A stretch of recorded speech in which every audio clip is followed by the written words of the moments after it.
Talk to me about those emotions of being a 6th-round pick, going into that. Like, what was your mindset? How were you feeling? Like, did you feel like a lot of pressure that, I could be cut? Yeah. No, I mean, I definitely felt that my rookie year, and it was a tough struggle. And I luckily had my pops who played in the NFL too, and he was a free agent, so he even knew it like worse than me. But I was a 6th-round pick.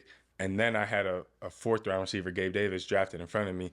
And then at that, we already had a crowded receiver room with Cole Beasley and Diggs and everyone, John Brown. And then the next year, they had Emmanuel Sanders and just all these crowded people. So my rookie year, I was definitely and then I was already dealing with some shoulder injuries in camp and stuff. So I was trying to make every play I could and stressing and this and this and that's before I knew about any politics of the league or anything. And then my second year I was able to calm it down more and all right, I'm not gonna worry about any of that. I'm not gonna I'm running with the 3s today or the 2s. I'm not gonna worry. Just whenever I'm on the field, I'm gonna make every catch that come my way and I'm gonna try to dominate. And if that's dominating the 3s, so I'm with the 2s, then cool. Then dominating 2s, so I'm with the 1s, cool. And I feel like my second and third year in the league is when I really started to take that approach of I'm an underdog.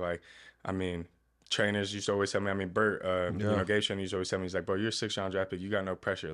They're not expecting the world out of you, out of a 1st-rounder they are, but you're a 6th-round draft pick, just go out there and play and just ball and have fun. And I kind of took that approach and started doing it. You have everything to gain. Yeah, exactly. Yeah. So that was the mindset I took. I don't think people really understand that, when you're in a situation like that, when you have everything to gain, but you put so much pressure on yourself, and knowing that you have a short leash, sometimes it can handicap you because you don't want to make mistakes. Yeah. So now you're not playing at your best. Every rep matters.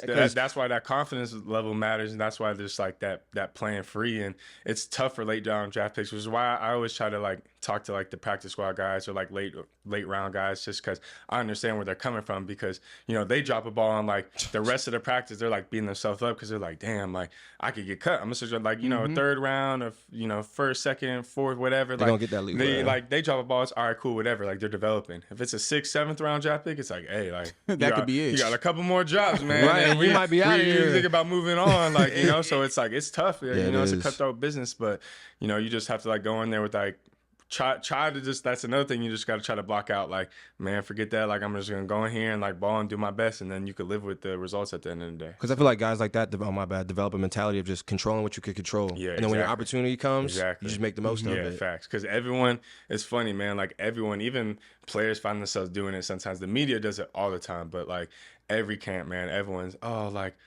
predicting what the roster is going to be at the end. It's crazy. 53. That's nerve-wracking. And even players, we be in the locker room sometimes we usually only keep 6 wideouts. That's who I think it's going to be. The numbers dwindling. Yeah, we think it's going to be this. And I'm my first 2 years, every time, bro, pretty much everyone in the room will get it wrong. It's you never really know what the coach is thinking, bro. They might this guy because of special teams, or keep an extra linebacker, or do this and this. You just never know what it is, man. So it's just bro, don't even worry about all that stuff. Let the media do all the predictions of who's balling in camp and who's not, and just sit there and do your thing, So it's crazy because sometimes the NFL's a numbers game. You know what I'm saying? When you're in that real life situation, you can have a crazy camp. I seen some dudes ball out in camp and still get let go, and it's it's surreal to me, but it's that's the business.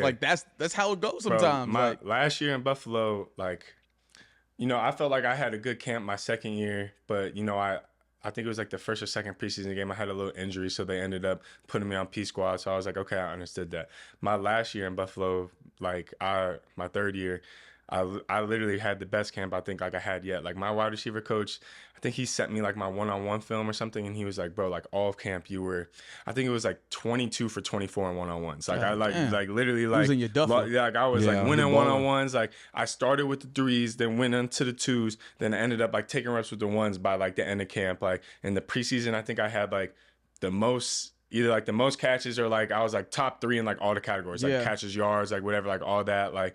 I was balling, I was putting game film out there, I was blocking, I was making good catches against starting. We put the Panthers, they had their starters out there. It wasn't I was going against other scrubs or anything that. We were at practice, I was going against our starters. I was doing good. I was getting reps with Josh Allen. I was making one-hand catches at practice. I was I'm making this team. I'm gonna find a way. And I knew it was a battle between me and one other dude. And then, like you said, it just ended up being a numbers game. And he ended up being better at special teams than me. And they were we need a special teamer. So literally everyone thought I was gonna make the team. It was you know, I mean, some people probably didn't think I was, but like a good majority was like, you know, like he making team, he locked, like, you know, is what it is. I left like confident, like I'm like, all right, cool. Like if I do get cut, at least I'm gonna get claimed. Yeah, picked up. And then I ended up getting cut and not getting claimed. Shit. And that was probably like the hardest moment in my career right there, because I was like, my first 2 years I was injured, I understood, but like this time I was like, bro, I did everything right. Yeah, like, what else could I do? Like what else could I do? Like, and it was tough on me mentally, man. Like, and I just had to like find that switch of like, all right, like I can't sit here and mope and complain. Like I got my little boy I got to take care of, like my wife, like I got family at home, and you know, like I just got to keep working, like keep doing it for the glory of God, and like not worried about the results, and just like keep pushing. And then like 4 weeks later is when they brought me up to the active, and I was like, all right, like, man. It's like right around the corner, but like, man, it seems so long when you stuck like down low, and it's just like, man, you just got to keep pushing until, you know, get out of that pit. So